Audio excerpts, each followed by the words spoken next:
اعوذ باللہ من الشیطان الرجیم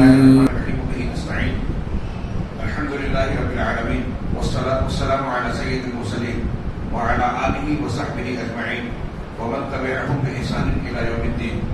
اعوذ باللہ من الشیطان الرجیم. بسم اللہ الرحمن الرحیم. یا ایھا الذین آمنوا اتقوا اللہ حق تقاته ولا تموتن الا وانتم مسلمون وَاعْتَصِمُوا بِحَبْلِ اللَّهِ جَمِيعًا وَلَا تَفَرَّقُوا. محترم بزرگوں، بھائیوں، اسلامی ماؤں اور بہنوں، سورہ آل عمران پر ہم ایک تدبرانہ نظر اول مرۃ اتدبر القرآن اس کتاب کے حوالے سے ڈال رہے ہیں. کتاب میں کل کے درس میں ہم نے کل کی مجلس میں یہ جانا کہ شیخ نے بتایا کہ پوری سورہ آل عمران کو دو حصوں میں تقسیم کیا جا سکتا ہے. ابتدا سے آیت نمبر 120 تک خارجی طور سے مسلمانوں کو جو چیلنج پیش آتے ہیں، شبہات اور عقائد اور دین کی ایمانیات پر حملے، ان کا مقابلہ کیسے کیا جائے. اور دوسرا حصہ جو 121 آیت سے آخر تک 200 نمبر کی آیت تک بیان کی گئی ہے کہ ہمارے داخلی طور سے مسلمانوں کی مضبوطی اور ثابت قدمی کیسے حاصل کی جائے. اس ضمن میں دونوں حصوں کے مضامین کا تذکرہ کیا گیا. اب آگے شیخ نے کہا کہ ہم اب یہاں رکتے ہیں کہ پہلی قسم اور دوسری قسم کے درمیان کیا تعلق ہے اور کچھ مشترک عوامل کو جو یہاں اور یہاں دونوں جگہ پائے جاتے ہیں ان کا تذکرہ کریں. یہاں دو نکات کا ذکر کیا. پہلا یہ کہ شخصیات سے پر اپنے معاملے کو، دین کو، شریعت کے معاملے کو شخصیات پر مرکوز نہ کیا جائے، بلکہ فکر پر، مقصد اور ہدف پر اور ہمارا جو طریقہ کار ہے، دین ہے، اس پر ہماری توجہ مرکوز ہونی چاہیے. جیسا کہ کل کے آخری نقطے میں گزرا دوسرے حصے کے کہ ہمارا دین، ہمارے زندگی کے مقاصد کا تعلق کسی شخصیت سے بندھا ٹکا نہیں ہونا چاہیے، بلکہ اصولی اعتبار سے اللہ تبارک و تعالیٰ کے دین اور ہمارے زندگی کے مقصد سے جڑا ہونا چاہیے. اگر کوئی ہمارا قائد، کوئی شخصیت ہمارے ساتھ کام کر رہی ہے، فرض کیجئے کہ اس کا انتقال ہو جائے یا وہ ہمارے ساتھ نہ رہ جائے، تو کیا ہم کام کرنا چھوڑ دیں گے؟ نہیں. شخصیت سے تعلق نہ رکھا جائے، بلکہ فکر اور ہدف پر توجہ کو مرکوز کیا جائے. چنانچہ اس نقطے کو پہلی قسم میں اور دوسری قسم میں کیسے بیان کیا گیا، بہت ہی اختصار کے ساتھ شیخ نے پیش کیا. کہا کہ جب اللہ تبارک و تعالیٰ نے مسیح ابن مریم کو آسمان کی طرف اٹھا لیا تو نصارہ فتنے میں پڑ گئے اور گمراہیوں کا شکار ہو گئے، طرح طرح کی بدعقیدگیوں کی طرف چلے گئے.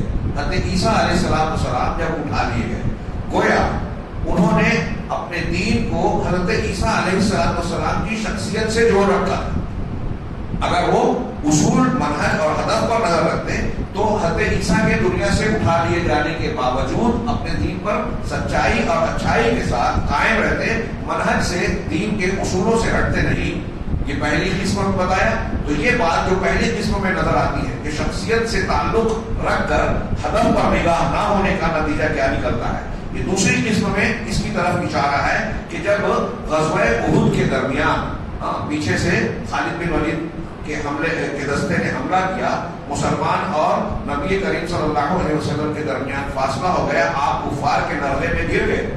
تو اس وقت جب ہما ہمی اور افراتفری کا ماحول جو پیدا ہوا، اس میں یہ افواہ اڑ گئی کہ نبی کریم صلی اللہ علیہ وسلم شہید کر دیے گئے، قتل کر دیے گئے. اس کی بنیاد پر کئی مسلمان تبدیلی کا شکار ہوئے، بعض میدان سے نکل گئے، بعض بیٹھ گئے. تو یہ جو صورتحال تھی یہ شخصیت سے تعلق والی ہی تھی. چنانچہ انہوں نے کہا کہ جب نبی صلی اللہ علیہ وسلم کی قتل کی غلط خبر کو پھیلایا گیا مسلمانوں میں، تو قریب تھا کہ مسلمان فتنے میں پڑ جائیں. ان کی یہ کیفیت تھی کہ تبدیلی کا شکار ہو جائیں، لیکن بعض دوسرے مسلمانوں نے حوصلہ دیا. جیسے انس بن نضر رضی اللہ تعالیٰ عنہ کا میں نے تذکرہ کیا تھا یہ جنگ بدر میں شریک نہیں ہو پائے تھے، لہذا انہوں نے کہا کہ اگر کبھی اب موقع ملا تو میں اپنی جانبازی اور اللہ کے راستے میں قربانی کے جلوے دکھاؤں گا۔ چنانچہ بدر کا احد کا یہ ماحول جب تھا، حضرت انس بن نضر میدان کی طرف رکھ کے بڑے لوگوں نے کہا کہاں جا رہے ہو؟ کہا مجھے احد کی طرف سے جنت کی خوشبو آ رہی ہے۔ لوگوں نے کہا کہ اللہ کے نبی صلی اللہ علیہ وسلم قتل کر دیے گئے، شہید کر دیے گئے، تو کہا تم کیوں بیٹھ گئے؟ اٹھو، اور جس مقصد کے تحت آپ نے اپنی جان لگا دی، آپ بھی اس مقصد کے لیے زندگی کی بازی لگاؤ، اس کے لیے اپنی قربانیاں پیش کرو۔ یہ ہے حضرت انس بن نضر کا جو جملہ تھا، یہ لوگوں کے لیے حوصلہ بخش تھا، اور یہی سبق ہمارے لیے تازہ کرتا ہے کہ ہمیں شخصیت سے نہیں اصول اور ضابطے سے جڑا ہونا چاہیے۔ یہاں ایک اصول میں بیان کر رہا ہوں، جہاں تک جناب محمد رسول اللہ صلی اللہ علیہ وسلم کی شخصیت کی بات ہے تو آپ کی شخصیت کا جو مقام اور مرتبہ ہے اس سے قطعی انکار نہیں ہے، اس کے بغیر آپ اس کو مانے بغیر کوئی شخص مسلمان نہیں ہو سکتا۔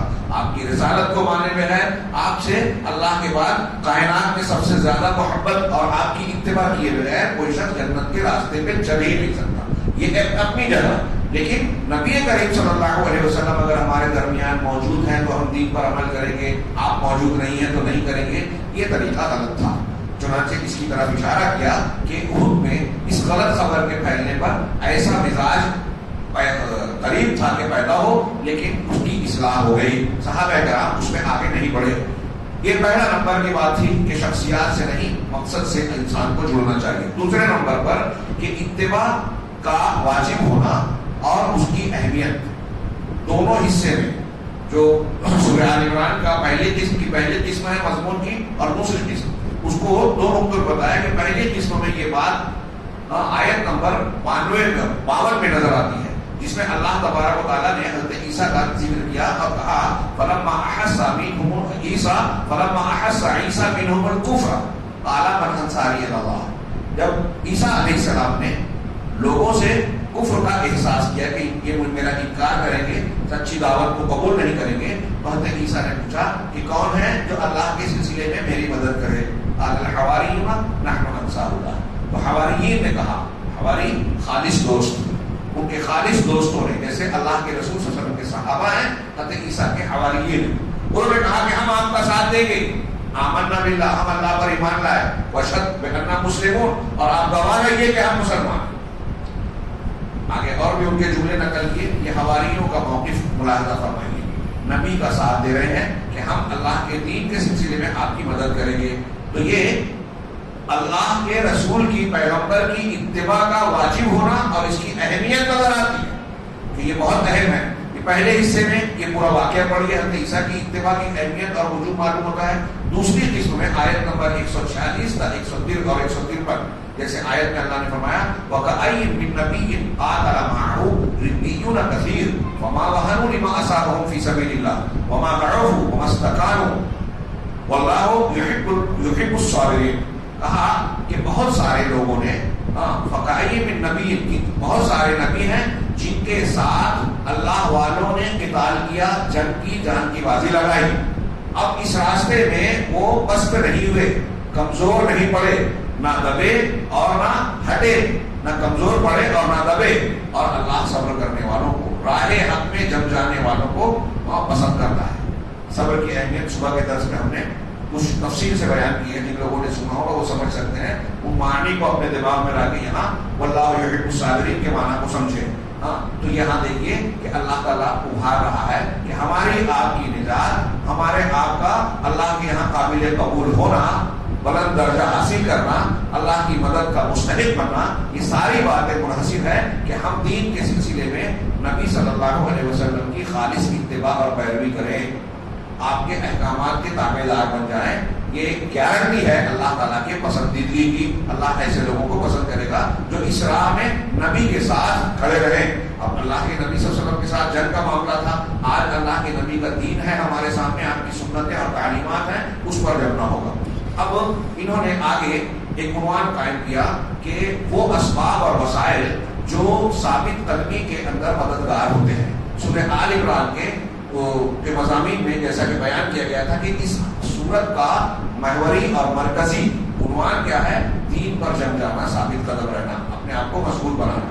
تو کون سے اسباب ہیں؟ انہوں نے 5 آیتوں کو 5 مقامات سے ذکر کیا ہے. ہم تیزی سے سرسری طور سے پڑھیں. سب سے پہلی بات کہ التمسک بالقرآن والسنہ، قرآن اور سنت کو مضبوطی سے پکڑ لینا، ثابت قدمی کے لیے، دین پر جمے رہنے کے لیے، گمراہی سے بچنے کے لیے یہ ضروری ہے.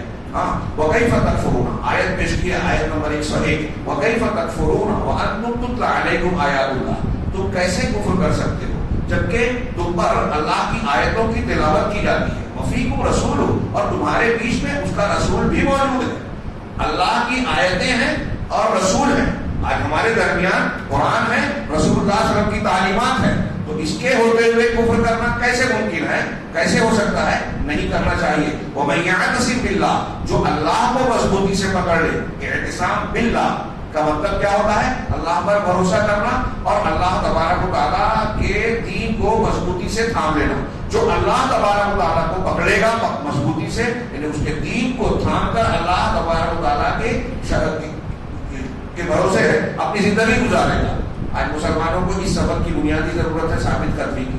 ادھر ادھر ڈول رہے ہیں، اسی لیے اللہ کی مدد سے، میں نے کل اس سے پہلے کے درس میں بات آئی تھی شیخ ربیع کے حوالے سے، کہ مسلمانوں کی مدد کیوں نہیں ہو رہی ہے جب انہوں نے توحید کو، دین کی بنیاد کو ضائع کیا، اللہ کی مدد سے محروم ہو گئے.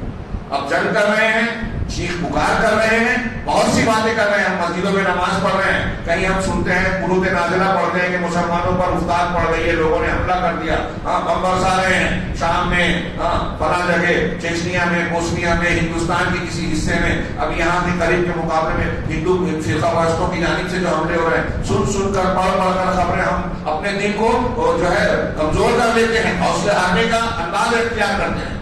میں ہمیشہ کہتا ہوں کہ کوئی دشمن، کوئی مخالف ایسا نہیں ہے جس سے ہمیں ڈرنے کی ضرورت ہے. ہمیں اگر ڈرنا ہے تو صرف اس بات سے کہ ہمارا تعلق اللہ سے کمزور ہو جائے، دین سے کمزور ہو جائے، ہم گنہگار ہو جائیں. ہمارے لیے سب سے زیادہ ڈرنے کی چیز گناہ ہے، اور گناہ میں سر فہرست شرک اور بدعت ہے. اگر یہ ہے تو اللہ سے ڈرنا چاہیے. ایک چھوٹی سے چھوٹی طاقت بھی ہم کو نقصان پہنچا سکتی ہے. اور اگر ایمان مضبوط ہے، اللہ پر توکل ہے، دین پر عمل ہے ہمارا، تو پھر وقت کا کوئی نمرود، کوئی فرعون ابراہیم علیہ السلام کو، موسیٰ علیہ السلام کو، ان کے ماننے والوں کو نقصان نہیں پہنچا سکتا. یہ جملہ جو میں نمرود اور 2 نبیوں کا لے کر کہا، اشارے کی طرف کہ ہمارے درمیان ان کا واقعہ ہے. جو اللہ تبارک و تعالیٰ نے وہاں مدد کی تھی، ابراہیم کے لیے آگ کو ٹھنڈا کر دیا تھا، وہی اللہ تعالیٰ ہمیں بھی بچا سکتا ہے اور بچانے کی پوری قدرت رکھتا ہے. لیکن ہم اس کی مدد کے اپنے آپ کو مستحق بنائیں تب. اس کی بنیاد کیا ہے؟ کہ ہم اللہ تعالیٰ کو مضبوط تھام لے، کفر سے بچیں. جو غلط افکار اور فکریں ہمارے درمیان ہیں، دیکھیے آج مجھ کو، میں کھل کے بولوں تو برا نہ مانے، مسلمان کہلانے والے لوگوں میں کون سا شرک کی کون سی قسم ہے جو نہیں پائی جاتی؟ ہندوؤں کا شرک ہو، عیسائیوں کا شرک ہو، یہودیوں کا شرک ہو، ملحدین کا شرک ہو، مسلمانوں میں ہر قسم کا شرک پایا جاتا ہے. ہندوؤں کے یہاں وحدت الوجود ہے، جتنے کنکر اتنے شنکر، ہر چیز میں بھگوان پرماتما بولتے ہیں. ہمارے یہاں صوفیوں کے یہاں یہی عقیدہ ہے، وحدت الوجود، سب چیز میں اللہ ہے، مورتی میں بھی اللہ ہے، ہندو پوج رہے اس کی اس میں بھی اللہ ہے. یہ میں نے بتایا تھا، دیوبند کے مفتی صاحب بھی بھری مجلس میں کہہ رہے ہیں سائل کے ہاں صحیح بات ہے، انتہائی غلط بات ہے، ہندوانہ عقیدہ ہے یہ صوفی اور ابن عربی کا عقیدہ، جو یہ کہتے ہیں کہ قرآن شرک سکھاتا ہے، ان کی تعلیم میں توحید ہے. اتنی بڑی جرأت و جسارت اور گستاخی ہے. اللہ تبارک و تعالیٰ کا یہ قرآن کتاب ہدایت ہے، اس کے نزول کی بنیاد پر جشن منایا جا رہا ہے. یہ رمضان مبارک کے روزے، قیام اللیل، عبادتیں، یہ اسی کی مناسبت سے اتنی فضیلتیں اور اتنا اہتمام اللہ رب العالمین نے ہمارے لیے کیا کہ ہم قرآن سے جڑ جائیں، قرآنی انسان بن جائیں. اور اسی سلسلے میں ہم یہ کوشش کر رہے ہیں، اللہ ہمیں اخلاص دے. تو بہرحال مسلمانوں میں اب وحدت الوجود ہندوؤں والا پایا جاتا ہے. کوئی کہہ رہا ہے حضرت عیسیٰ کو اللہ کا بیٹا. ہمارے یہاں ایسے ہیں قبر پر شخصیت پر جو کہتے ہیں کہ جو اللہ ہے وہی محمد ہے، وہی جو مصطفی ارشتہ ہو خدا بن کر ادھر پڑا ہے مدینے میں مصطفیٰ بن کر. کیا فرق ہے؟ کیا وہ کہہ رہے بیٹا، بیٹا باپ کا جوز یا منصور ہوتا ہے. اب یہ کہہ رہے ہیں کہ اللہ کا جوز ہے محمد صلی اللہ علیہ وسلم، بیٹا نہ کہیں، لیکن نتیجہ تو وہی کہہ رہے ہیں. اولیاء صالحین اور بزرگان دین کے سلسلے میں یہ مانتے ہیں کہ وہ علم غیب رکھتے ہیں، وہ کائنات میں تصرف رکھتے ہیں، اللہ اولاد نہیں دے رہا ہے، فلاں بزرگ کی درگاہ پر چلے جائیں گے تو اولاد مل جائے گی. غیر مسلموں کا جو شرک ہے وہ یہ مسلمانوں میں نہیں، کفار مکہ بھی تو یہ کہتے تھے. تو اب شرک ہم کر رہے ہیں، بدعت خرافات کر رہے ہیں، قرآن حدیث کو ماننے کے لیے تیار نہیں ہے، قرآن حدیث کے مقابلے میں نئے نئے کام اور بدعت و خرافات کا ارتکاب کر رہے ہیں، اور پھر یہ امید رکھتے ہیں کہ اللہ کی مدد آئے گی. نہیں آئے گی. اللہ کی مدد آنے کی پہلی بنیاد ہم دین پر ثابت قدم رہیں، اور ثابت قدم رہنے کے لیے یہ ضروری ہے کہ اللہ کے دین کو مضبوط پکڑیں، رسول کی تعلیمات کو پکڑیں، ادھر ادھر نہیں جائیں. اللہ کے رسول صلی اللہ علیہ وسلم کی تعلیمات کے مقابلے میں ہمارے درمیان آتے ہیں وہ ایسے بزرگ ہیں، وہ ہوا میں اڑتے تھے، وہ پانی پہ چلتے تھے، وہ کرامت کھیلتے تھے، وہ عشاء کے وضو سے اتنے سالوں تک فجر کی نماز پڑھی، یہ کیا وہ کیا. کیا مطلب؟ چلیے ٹھیک ہے مان لیا، ابھی صحیح غلط کی بحث نہیں کرتے کہ یہ صحیح ہے کہ غلط. تھوڑی دیر کے لیے مان لو کہ یہ کرامتیں اور یہ چیزیں ان کے یہاں تھی، تو کیا آپ یہ کہنا چاہتے ہیں کہ جو عشاء کے وضو سے فجر کی نماز 40 سال تک 80 سال تک پوری زندگی پڑھتے رہے ان کو ہم رسول کا مقام دے دیں؟ کیا یہ جائز ہے؟ دنیا کا کوئی ایک عالم اور ایک مفتی یہ بول سکتا ہے کہ اللہ تعالیٰ نے رسول کو جو مقام دیا ہے وَمَا آتَاكُمُ الرَّسُولُ فَخُذُوهُ وَمَا نَهَاكُمْ عَنْهُ فَانْتَهُوا، جو رسول دے لے لو، جس سے منع کر دے رک جاؤ. کیا کائنات کی کوئی بھی ہستی اس مقام کو پا سکتی ہے؟ اللہ کے رسول صلی اللہ علیہ وسلم کو چھوڑ کر کوئی حضرت عیسیٰ حضرت موسیٰ کی پیروی کرے آپ کے دین کے مقابلے میں تو گمراہ ہو جائے گا. حدیث میں موجود ہے پیغمبر، پچھلے پیغمبر جو پیغمبر برحق ہیں ان کی بات کو لے کر اللہ کے نبی صلی اللہ علیہ وسلم کی بات کو کوئی رد کرے گا تو قرآن اللہ کے رسول نے فرمایا گمراہ ہو جائے گا. تو فلاں بزرگ، فلاں پیر، فلاں ولی، فلاں شخصیت، ابا، دادا، پردادا، فلاں مفتی صاحب، ان کی کیا حیثیت ہے؟ غور کرنے کی بات، یہ ثابت کرنے کی پہلی بات ہے کہ وَمَن يَعْتَصِم بِاللَّهِ، جو اللہ کو پکڑ لے گا، اس کے دین کو مضبوط پکڑ لے گا، فقط هُدِیَ إِلَىٰ صِرَاطٍ مستقیم، تو وہ صراط مستقیم کی راہ پا گیا. وہ صراط مستقیم پر ہے جو اللہ کو پکڑے، فلاں اور فلاں کو نہیں. یہ نمبر 1 بتایا. دوسرا، پہلی چیز کیا ہے؟ قرآن حدیث کو مضبوط پکڑنا ثابت کرنے کے لیے. دوسری چیز کا ہے اللہ عز و جل کا تقویٰ. روزہ بھی اسی لیے ہے لعلکم تتقون، اور متقیوں کے لیے سارے وعدے ہیں دنیا کے اور آخرت کے قرآن کے. یہاں فرمایا ہم وہ خطبۃ الحاجہ میں پڑھتے ہیں، ہمارے یہاں نکاح کے وقت بھی یہ خطبہ پڑھا جاتا ہے. کیا؟ اس کی پہلی آیت پڑھتے ہیں یا ایھا الذین آمنوا اتقوا اللہ حق تقاتہ ولا تموتن الا وانتم مسلمون. اے ایمان والو، اللہ کا تقوی اختیار کرو ویسا جیسا کہ تقوی اختیار کرنے کا حق ہے، اور تمہاری موت ہرگز نہ آئے مگر جب آئے تو تم مسلمان ہو. اب ہمیں پتہ ہے کیا کہ کب مرنے والے ہیں؟ نہیں معلوم، نہ جانے کس گلی میں زندگی کی شام ہو جائے، کسی کو نہیں پتا. لہذا جب یہ پتہ نہیں ہے تو ہمیں ہر وقت موت کا استقبال کرنے کے لیے تیار رہنا چاہیے. اسلام کی چیزوں پر عمل، اگر کبھی بشری تقاضے سے کوئی گناہ ہو گیا، غلطی ہو گئی، فوراً جیسے ہی احساس ہو فوراً توبہ کرنا چاہیے. کہیں ایسا نہ ہو کہ گناہ کی حالت میں بغیر توبہ کیے اللہ ہمارے موت آ جائے. تو اسلام کی حالت میں، یعنی اللہ کی تابعداری کی حالت میں ہماری موت ہو. یہ آیت جب نازل ہوئی صحابہ کو شاک ہوئی کہ ہم اللہ کے تقوی کا حق کیسے ادا کر سکتے ہیں. تو اللہ نے قرآن کی دوسری آیت بتائی فاتقوا اللہ ما استطعتم، جتنی تمہاری طاقت ہے اتنا ڈرو. ہمارے اندر جتنی طاقت ہے اتنا ڈرنا چاہیے. حضرت عبداللہ بن مسعود نے اس کی بڑی مختصر اور بڑی جامع تشریح کی کہ اللہ سے تقوی، حق تقوی کیسے کیا جائے. وہ اس طرح سے کہ اللہ کا مسلسل ذکر کیا جائے، اللہ کو بھولا نہ جائے، اللہ کی نعمتوں کا شکر کیا جائے، ناشکری نہ کی جائے. اللہ تبارک و تعالیٰ کی نعمتوں کا شکر ادا کیا جائے، ناشکری نہ کی جائے، اور اس کا مسلسل ذکر کیا جائے، اس کو فراموش نہ کیا جائے. ہم ہر وقت ہمیں اللہ یاد رکھنا چاہیے. سبحان اللہ، الحمدللہ، اللہ پر جو اذکار صبح شام کے اذکار کی اتنی فضیلت ہے. بلکہ اللہ کے رسول سے ایک روایت یہ بھی ہے کہ روزے کی حالت میں بھی اللہ کے رسول سے پوچھا گیا کہ سب سے زیادہ اللہ کے نزدیک اچھا روزے دار کون ہے؟ تو آپ نے فرمایا کہ اکثرهم ذکرا للہ، کہ جو وہ روزے دار جو سب سے زیادہ اللہ کا ذکر کرتا ہے. اللہ کے ذکر کا ایک مستقل عنوان اور بہت اہمیت کی چیز ہے. یہ ذکر اگر ہم زبان سے کرتے ہیں، دل میں نہیں ہے اور ہمارے معاملات میں اس کے اثرات نہیں ہے تو یہ ذکر کوئی معنی نہیں کرتا. جب ہم اللہ اکبر کہہ رہے ہیں، اللہ سب سے بڑا، زبان سے کہہ رہے ہیں، تو دل میں بھی ہونا چاہیے کہ ہم چھوٹے ہیں، ورنہ چھوٹے ہیں. ساری کائنات کے لوگ اللہ کے مقابلے میں چھوٹے، کوئی حیثیت نہیں رکھتے. اب اگر کوئی تکبر کر رہا ہے، انا کا شکار ہے، میں نہیں مانتا، ایک حدیث سنائی جائے، قرآن کی آیت سنائی جائے کہ بھائی ایسا ایسا جھگڑا ہوا ہے، آپ معاف کر دیجئے، آپ جو فلاں چیز کھا رہے ہیں وہ حرام ہے، وہ چھوڑ دیجئے، آپ اپنی بہن پر، اپنی بیٹی پر، اپنی بیوی پر ظلم کر رہے ہیں، مت کیجئے، یہ اللہ نے منع کیا ہے، میں کیوں مانوں؟ تکبر آ گیا کہ اللہ اکبر نہیں کہہ رہا ہے، اس کا عمل زبان سے تو کہہ رہا ہے، عمل سے نہیں کہہ رہا ہے. اب اپنے آپ کو بڑا مان رہا ہے، اللہ کی بات نہیں مان رہا ہے۔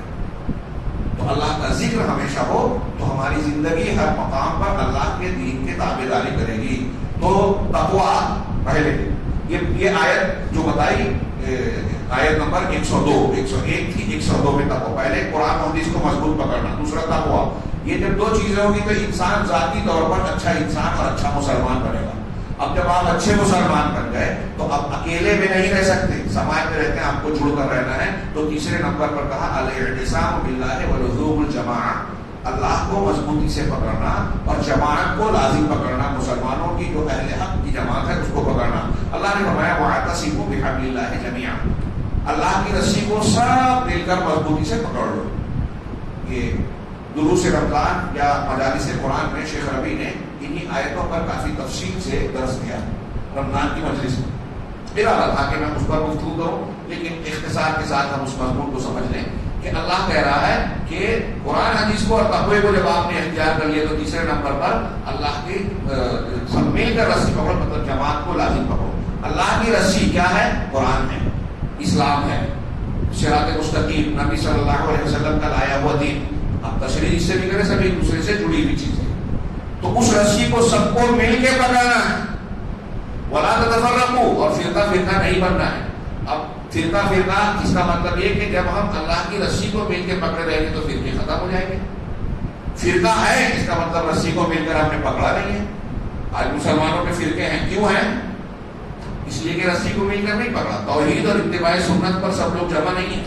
اب ہم اگر کہتے ہیں کہ بھائی وہ شرک ہے، وہ بدعت ہے، وہ ختم کر دو، قرآن حدیث اور سنت پر آ جاؤ، تو کہتے دیکھو اختلافی مسئلہ چھوڑ رہے ہیں۔ اختلافی آپ نے کیا ہے کہ اللہ تبارک و تعالیٰ نے ان آیتوں میں آگے میں دکتور ربیع صاحب نے بیان کیا کہ یہود و نصارہ کی ان آیتوں میں اللہ نے مذمت کی ہے کہ انہوں نے فرقہ بندی اختیار کی، اور دوسری آیتوں میں کہا کہ ان الذین فرقوا دینہم وکانوا شیعا لست منہم فی شیء ولا تکونوا من المشرکین من الذین فرقوا دینہم، مشرکین میں سے نہ ہو جاؤ ان لوگوں میں سے جنہوں نے دین کو ٹکڑے ٹکڑے کر دیا۔ اس کا مطلب دین کو ٹکڑے کرنا مشرکین کا کام ہے، بدعتیوں کا کام ہے۔ تو جو شرک اور بدعت کرتا ہے وہ دین کا ٹکڑا کرتا ہے۔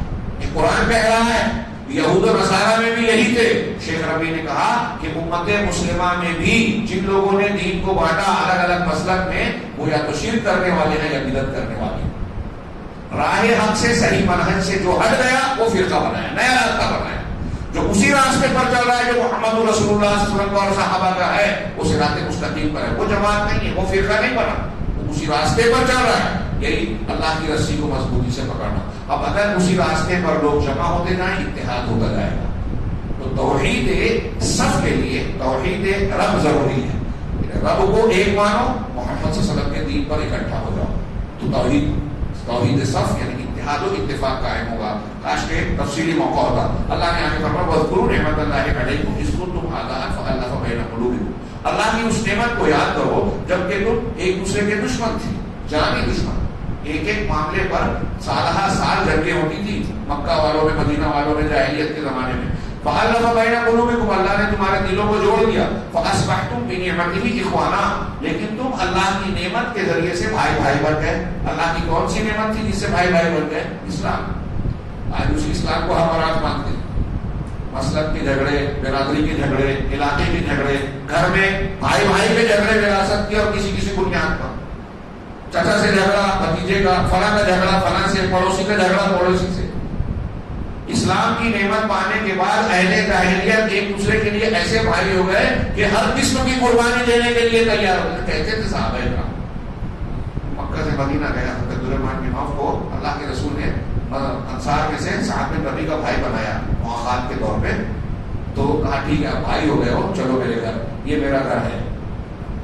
ایسے بخاری میں نہیں، یہ میرا گھر ہے، میں اس کو آدھا آدھا کرتا ہوں، آدھا آپ لے لو، آدھا میں لیتا ہوں۔ میری دو بیویاں ہیں، آپ دیکھو جو پسند آئے میں ایک کو طلاق دے دوں گا، عدت کے بعد آپ نکاح کر لیں۔ حد سگا بھائی ایسا کر سکتا ہے کہ میں ایک مثال دے رہا ہوں، سمندر سے ایک قطرہ، صحابہ کرام کے معاشرے میں ایسی بہت سی مثالیں قربانیوں میں ملیں۔ تو حضرت عبدالرحمن بن عوف نے کہا کہ بارک اللہ فی مالک و اہلک، اللہ آپ کے مال اور اہل و عیال میں برکت دے، مجھے یہ نہیں چاہیے، آپ بازار کا راستہ بتاؤ۔ بازار گئے، وہاں تجارت کی، اللہ نے خوب برکت دی، مالدار بن گئے۔ تو فَأَصْبَحْتُمْ بِنِعْمَتِهِ إِخْوَانًا، اللہ کی نعمت کی وجہ سے تم بھائی بھائی بن گئے۔ وَكُنْتُمْ عَلَى شَفَا حُفْرَةٍ مِنَ النَّارِ، اور تم جہنم کے کنارے پر تھے، اس کے دہانے پر تھے، فَأَنْقَذَكُم مِّنْهَا، اللہ نے تم کو اس سے بچا لیا.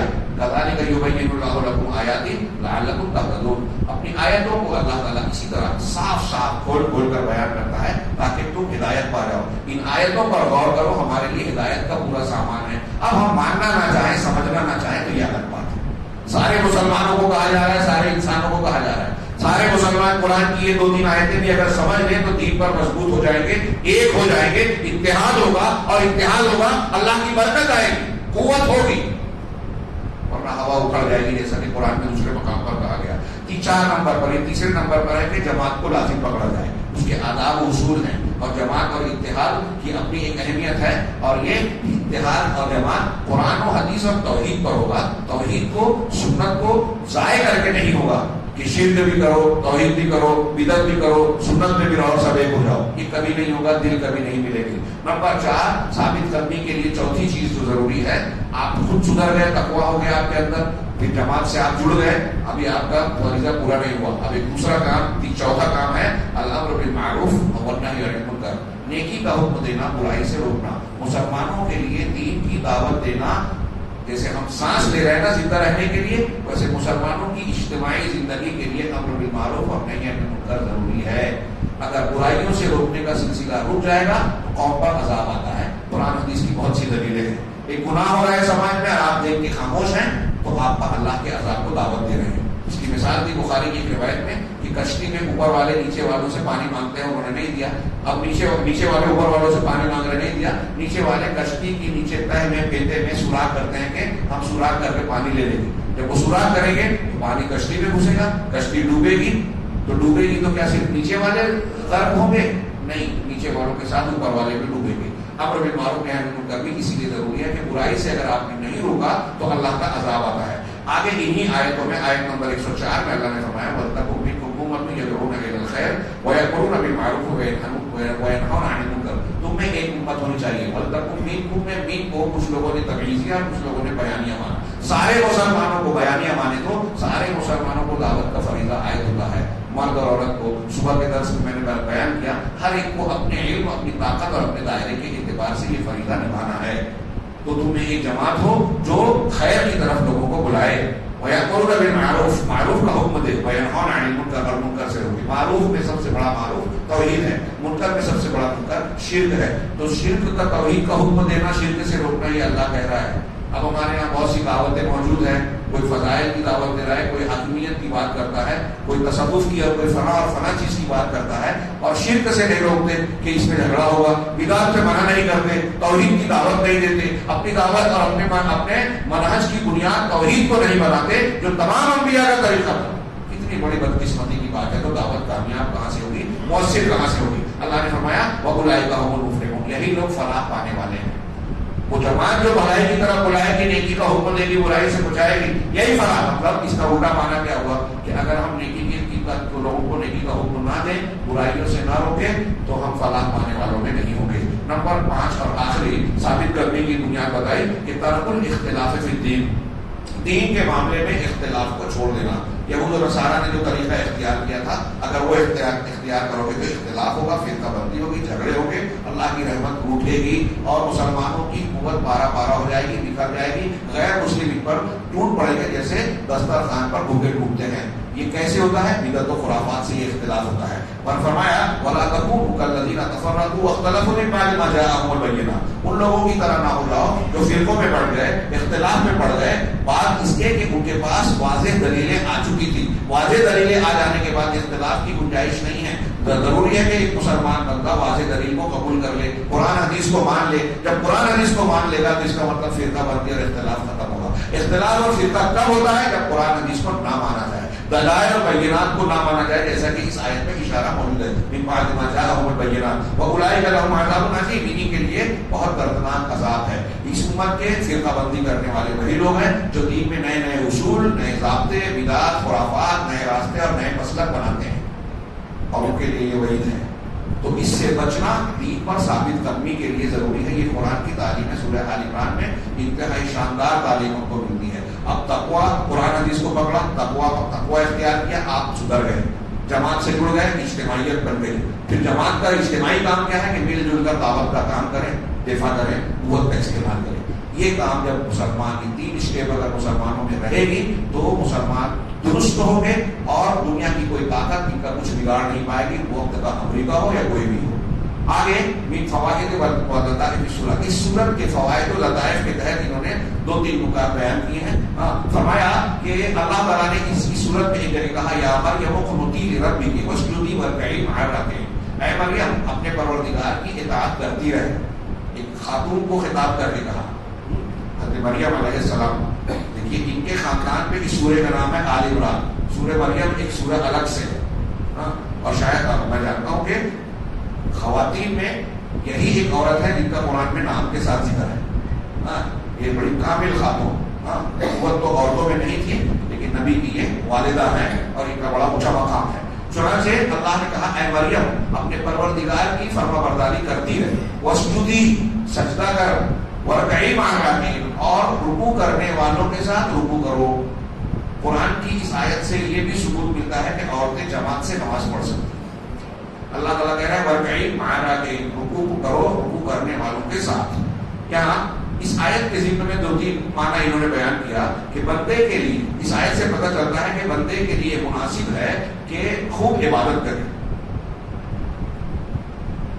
اللہ تعالیٰ جس بندے پر جتنی نعمت کر رہا ہے اتنی عبادت کرے. نبی کریم صلی اللہ علیہ وسلم کو دیکھیے کہ رات میں عبادت کرتے تھے، پیروں میں ورم اور سوجن آ جاتا، پوچھا جاتا تھا کہ آپ تو ایسے اعلیٰ مقام پہ پھر یہ محنت کیوں کر رہے ہیں؟ تو آپ کہتے تھے کہ میں شکر گزار بندہ نہ بن جاؤں. یہ حضرت مریم کا کردار نقل کیا ہمارے سامنے کہ اللہ کی خوب عبادت کرتی تھی. تو بندے کو یہ کرنا چاہیے. دوسرا کہ آیت میں آپ دیکھیں کہ اللہ تعالیٰ نے عورت کی نماز کے لیے جب اس کی اکیلے وہ نماز پڑھے تو گھر میں نماز کو سجدے سے ذکر کیا، واسجدی. تو اس کا مطلب اکیلے بھی نماز پڑھو. اور آگے والے جملے میں کہا وارکعی مع الراکعین، جماعت کے ساتھ نماز پڑھنے کے لیے رکوع کا لفظ استعمال کیا. بہت پیارا نقطہ بیان کیا، عجیب و غریب. قرآن میں آپ جتنا ڈوبیں گے اتنے موتی ملیں گے. تو یہ کہہ رہے ہیں کہ اللہ تعالیٰ نے جب حضرت مریم کو کہا کہ تم نماز پڑھو اکیلے گھر میں تو واسجدی کہا، اور جب جماعت کے ساتھ پڑھو تو اس کے لیے کہا وارکعی مع الراکعین. یہاں کیا نقطہ نکالا انہوں نے یہ بیان کیا علماء کے حوالے سے کہ جماعت کی نماز رکوع سے. اس میں یہ اشارہ ہے کہ سجدہ رکوع سے افضل ہے. نماز میں سجدہ رکوع سے افضل ہے. اللہ کے نبی صلی اللہ علیہ وسلم کا کہنا ہے کہ بندہ اپنے رب سے سب سے زیادہ قریب اس وقت ہوتا ہے جب سجدے میں ہوتا ہے. اقرب ما یکون العبد من ربہ وهو ساجد، جب سجدے کی حالت میں ہوتا ہے تو بندہ اپنے رب سے سب سے زیادہ قریب ہوتا ہے. تو اس کا مطلب یہ ہوا کہ سجدے کی حالت اللہ کو سب سے زیادہ پسند ہے. اللہ بندے کی سب سے قربت کی حالت ہے. اگر آپ کو کوئی دعا مانگنا ہے تو سجدے میں مانگیے، زیادہ قبولیت کا امکان ہے. فَكَذَلِكَ صَلَاةُ الْمَرْءِ، اب دیکھیے سجدہ زیادہ افضل ہے رکوع کے مقابلے میں. اور اللہ تعالیٰ نے حضرت مریم کو کہا اکیلے نماز پڑھنا ہے تو کہا سجدہ کرو، جماعت سے پڑھنا ہے تو رکوع کرو. یعنی اکیلے کے لیے افضل والا اور جماعت کے ساتھ پڑھنے والے کو کم افضل والا ذکر کیا. تو اس سے انہوں نے یہ کہا کہ اسی طریقے سے عورت کی نماز جب اپنے گھر اور اپنے خاص جگہ پر محراب میں ہوتی ہے، حضرت مریم محراب میں پڑھتی تھی، تو اکیلے کی نماز پڑھنا عورت کے لیے جماعت کی نماز سے زیادہ افضل ہے. اس میں کوئی شک نہیں کہ گھر میں عورت کا نماز پڑھنا بہتر ہے. لیکن اس کا یہ مطلب نہیں ہے کہ مسجد میں آنے سے اس کا دروازہ بند کر دیا جائے اور وہ مسجد میں بالکل نہ آئے. میں ایسا مانتا ہوں کہ مسجدوں سے اپنی مسلم خواتین کا راستہ بند کر دینے کا نتیجہ آج ہم بھگت رہے ہیں کہ ہماری بچیاں دین سے دور ہو گئی. وہ ٹی وی چینل پہ سیریل تو دیکھتی ہیں، فلمیں تو دیکھتی ہیں، گندے مقامات پر، تفریح کی جگہوں پر، کالج میں بے پردگی کی جگہوں پر تو جاتی ہیں، مسجد میں نہیں آتی جہاں دین سنیں، درس سنیں، قرآن حدیث کی باتیں سنیں، عقیدے کی اہمیت جانیں، اپنے دین کی اہمیت کو جانیں. نتیجہ وہ دین سے دور اور دور تر ہوتی چلی گئی. آج ہماری بچیاں ہمارے پورے قوم کے لیے تماشا بن کر بے غیرتی کا سامان فراہم کر رہی ہیں کہ غیروں کے ساتھ ان کے رشتے اور تعلقات انہیں خبریں آ رہی ہیں اور ہم بیان کرنے پر مجبور ہیں، جو بیان کرتے ہوئے بھی برا محسوس ہوتا ہے. تو بہرحال عورتوں کی یہ بالکل صحیح ہے کہ مسجد میں، لیکن اللہ کے رسول نے فرمایا کہ اگر کوئی عورت مسجد میں نماز پڑھنا جا رہی ہے لا تمنعوا اماء اللہ عن بیوت اللہ، بخاری مسلم ترمذی ہر حدیث کی کتاب میں ملے گی یہ حدیث کہ اللہ کی بندیوں کو اللہ کے گھروں سے بندوں کو اگر کوئی عورت مسجد جا کے نماز پڑھنا چاہتی ہے تو کسی مرد کو یہ اختیار نہیں ہے کہ روک دے. کہتے ہیں کہ حضرت عمر فاروق نے روک دیا تھا. میں نے بہت ڈھونڈا, اپنے حنفی دوستوں سے پوچھا, کسی نے کوئی دلیل نہیں دی. بلکہ بخاری میں ایک روایت ملتی ہے کہ ایک مرتبہ ان کی بیوی نماز پڑھ کے لوٹی حضرت عاتقہ مسجد سے, تو حضرت عمر کے بیٹے نے کہا, آج اگر ابن عمر رضی اللہ تعالیٰ عنہ, یہ بھی بخاری وغیرہ میں, کہ آپ مسجد گئی تھی, کیا آپ کو پتہ نہیں کہ عمر فاروق کو یہ ناپسند ہے آپ کے شوہر کو؟ تو نے کہا اگر انہیں ناپسند ہے تو منع کیوں نہیں کرتے, مجھے منع کرے. تو کہا کہ منع اس لیے نہیں کرتے کہ اللہ کے رسول صلی اللہ علیہ وسلم نے منع کیا ہے کہ عورتیں اگر جائیں تو تم روک نہیں سکتے. تو کہا جب وہ نہیں روک سکتے تو منع نہیں کریں گے تو میں ہمیشہ جاؤں گی, اللہ کی قسم میں جاتی رہوں گی اور جاتی رہوں. حضرت عمر نے منع نہیں کیا. کیوں نہیں کیا؟ اللہ کے رسول نے منع کرنے سے منع کیا. اور آج ہمارے یہاں لوگ جرأت کرتے ہیں کہ نہیں جانا چاہیے, فتنے کا دور ہے. اب کوئی مفتی فتویٰ دے دے کہ غیر مسلموں سے شادی کر رہی ہے تو کالج جانا بند کر دے. فتنہ نہیں ہے, اس سے بڑا فتنہ کیا ہوگا کہ عقیدہ, دین اور آخرت گنوا دے, اپنے دین کو گنوا دے. یہاں فتویٰ دیجیے, فتویٰ نہ دے رہے ہیں تو کم سے کم حفاظت کا انتظام کیجیے. اور اس انتظام میں سے یہ ہے کہ عورتوں کو مسجد سے, دین سے جوڑیے. تو بہرحال یہ ایک نقطہ بیان کیا, کہہ رہے ہیں کہ اور سنت مطہرہ بھی اس معنی کو بیان کرتی ہے, جیسا کہ نبی کریم صلی اللہ علیہ وسلم نے فرمایا کہ عورت کے لیے ان کو خطاب کر کے ابو حمید ساعدی کی بیوی سے اللہ کے رسول نے کہا کہ صلاۃ فی دارک خیر من صلاۃ فی مسجد قومک, کہ تمہاری نماز تمہارے گھر میں, تمہارے گھر قوم کی مسجد کے مقابلے میں زیادہ بہتر ہے. ہاں, یہ حوالے وغیرہ دیے ہیں. یہ نمبر 1 تھا. نمبر 2 بیان کی کہ اس صورت میں سورہ آل عمران میں ایک آیت ہے, لن تنالوا البر حتى تنفقوا مما تحبون, تم نیکی کے مقام کو نہیں پا سکتے یہاں تک کہ اللہ کے راستے میں وہ چیز خرچ نہ کرو جو تمہیں پسند ہو. اپنی پسندیدہ چیز اللہ کے راستے میں خرچ کرو. علامہ ابن عثیمین رحمہ اللہ اس آیت کے ضمن میں ایک پیاری بات کہتے ہیں کہ ہم کو اور آپ کو, ہر انسان کو یہ چاہیے کہ اس آیت پر غور کرے, چاہے ایک مرتبہ, اور اس آیت کی روشنی میں یہ دیکھیں کہ ہماری زندگی میں کون سی چیز میرے پاس ہے جو مجھے بہت پسند ہے, اس کو اللہ کے راستے میں خرچ کرے, تاکہ آیت کا یہ مقام اور یہ جو اللہ تبارک و تعالیٰ نے جو نیکی کا مقام بتایا ہے ہم اسے حاصل کر سکیں. غور کریں میری زندگی میں میرے پاس سب سے قیمتی چیز کیا ہے. ہمارے یہاں ہندوستان میں مزاج لوگ یہ بولتے ہیں, محاورہ بولتے ہیں ہنس کے کہ مری مرغی اللہ کے نام, مرغی مر گئی تو اللہ واسطے خرچ کر دے, وہ کپڑا پھٹ گیا ہم استعمال نہیں کر سکتے تو غریبوں کو دے دو, کھانا خراب ہونے لگا, بو آنے لگی تو بھوکے کو دے دو. عربوں میں آج بھی لن تنالوا البر والا مزاج ہے کہ وہ کھجور جو ہمارے باغ میں صرف پیدا ہوتی ہے, بہت کم ہوتی ہے, بازار میں نہیں بکتی, بہت قیمتی کھجور ہے, اس کو رکھیں گے, روزے دار لوگوں کو افطار کروائیں گے, نیکی میں لگائیں گے, اس سے پیسہ نہیں کمائیں گے, اللہ کے راستے میں لگائیں گے. تو نیکی پانے کے لیے اعلیٰ سے اعلیٰ چیز.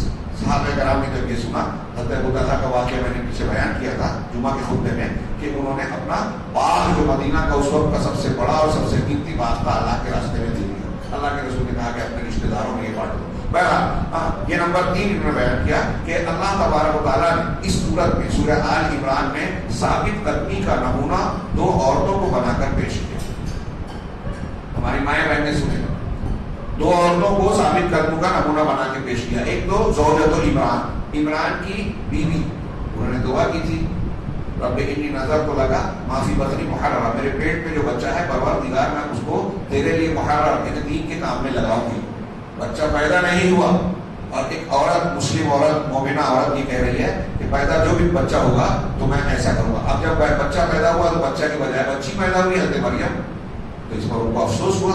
پڑھیے سورہ آل عمران, رب انی وضعتها انثى, میں نے تو بچی پیدا کر دی, ولیست کیا ہے, ولیست ذکر کالانثى, تو ایک عورت جو ہے مرد کی طرح نہیں ہوتی, وہ کام نہیں کر سکتی, لیکن اللہ تبارک و تعالیٰ نے ان کی نیت صادقہ کی بنیاد پر ان کی بیٹی کو بھی وہ مقام دیا جس سے بہت سارے بڑے بڑے مرد نہیں پہنچ سکتے اس مقام. گرچہ نبوت نہیں ملی, لیکن نبوت کی نبی کی والدہ بن گئی اور ان کو اعلیٰ مقام سے اللہ نے نوازا. تو ان کا جذبہ دین دیکھیے. حضرت عمران کی بیوی جو حضرت مریم کی والدہ تھی کہ میں اپنے پیٹ کے بچے کو دین کی خدمت میں لگانا چاہتا ہوں. ہمارے یہاں کوئی اچھا بچہ پیدا ہو تو اس کو سائنٹسٹ بنائیں گے, ڈاکٹر بنائیں گے, یہ بنائیں گے, وہ بنائیں گے. اگر ایک بچہ ایسا ہے جو بگڑ گیا ہے, ہاتھ سے نکل گیا ہے, کام نہیں کر رہا ہے, محنت نہیں کر رہا ہے, اسے مدرسے میں ڈال دیں. پھر بعد میں بولتے ہیں کہ وہ علماء شریک ہوتے ہیں. یہ مزاج اچھا نہیں ہے. قیمتی چیز یہاں بھی ڈالیے. آپ کا جو اچھا بچہ ہے اسے دین کے لیے لگائیے. دین کی تعلیم سے بڑھ کر کوئی نبیوں کے پاس جو علم تھا کیا اس کی قدر و قیمت ہلکی ہے؟